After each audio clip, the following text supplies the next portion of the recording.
Vote ایک گواہی ہے. جب تو کسی کو ووٹ دیتا ہے تو کہتا ہے تیرے سیاہ سفید میں تیرے ساتھ ہوں. پھر کس طرح تو کہتا ہے کہ اس نے ظلم کیا میں موجود نہیں تھا. بڑا لوگوں نے برا بلا کہا نا, حکمرانوں نے ختم نبوت پہ یہ کر دیا, وہ تو میں کہتا ہوں وہ تو سارے ٹھیک ہے, غلط تھے تو ان کو ووٹ دینے والے. انہوں نے کس مسجد میں آ کے توبہ کی؟ انہوں نے کہا آ کے اپنے نفل پڑھے اور کہا ہم سے غلطی ہو گئی ہم بھول گئے. وہ کدھر ہیں وہ لوگ جو ان کو سپورٹ کرتے ہیں؟ یہ خود آ جاتے ہیں. ہمیں نہیں پتا کہ جس کو ہم ووٹ دے رہے ہیں وہ ظالم ہے. ہمیں نہیں پتا جس کو ہم ووٹ دے رہے ہیں وہ جابر ہے, وہ فاسق ہے, وہ چور ہے, وہ ڈاکو ہے, وہ بے ایمان ہے, رسا گیر ہے. پھر بھی لائن میں لگ کے ووٹ دیتے ہو, پھر بھی برابر کے شریک ہوتے ہو. پتہ نہیں وہ کون ہے, ساری خبر ہے.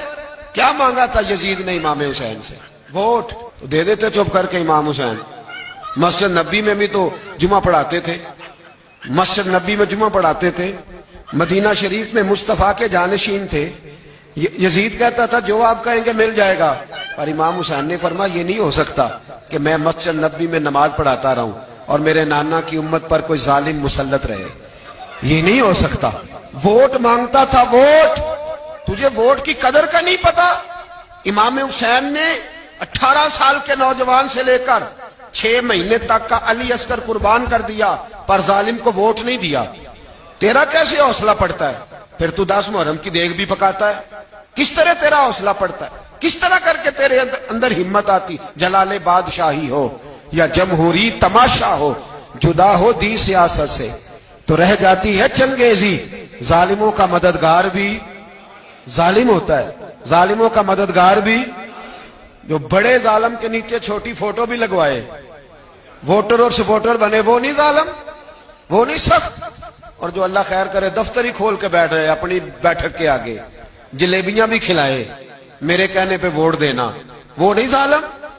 بچ گئے, باہر نکل گئے, نہیں جی نہیں ہم پاک صاحب ہیں, حکمران بڑے ظالم ہیں. نا تو بچ نہیں سکتا, تو برابر کا شریک ہے. مجھے ایک صاحب کہنے لگے ووٹ ڈالنے چلیں. الحمدللہ میں کبھی نہیں گیا. جب بندہ سمجھ میں آئے گا, مرضی کا آئے گا تو جائیں گے انشاءاللہ تعالی. نہیں گئے تو نہیں گئے. میں کہنا بڑی کھلی بات کر رہا ہوں, میں بھی تو مسجد کا مولوی ہوں نا, میں بھی یہ خانقاہ کا مسجد نشین ہوں. کھلی بات نہیں جاتے بھئی ہم. ایسے ہی ہے کوئی جس کا جو دل کرے گا ہمیں ہانک کے لے جائے گا. ہماری بنیاد بھی ہے, ہمارا وقار بھی ہے, ہم رسول اللہ کے نام لینے والے ہیں. ایسے ہی جس کا دل کرے آگے لگا کے لے جائے. کیا مطلب ہوا اس بات؟ نہیں گیا. ایک صاحب کہنے لگے ووٹ قوم کی امانت ہے, تو امانت ضائع نہیں کرنی چاہیے. میں نے کہا ضائع نہیں کرنی چاہیے, پر بے ایمان کو بھی امانت نہیں دینی چاہیے.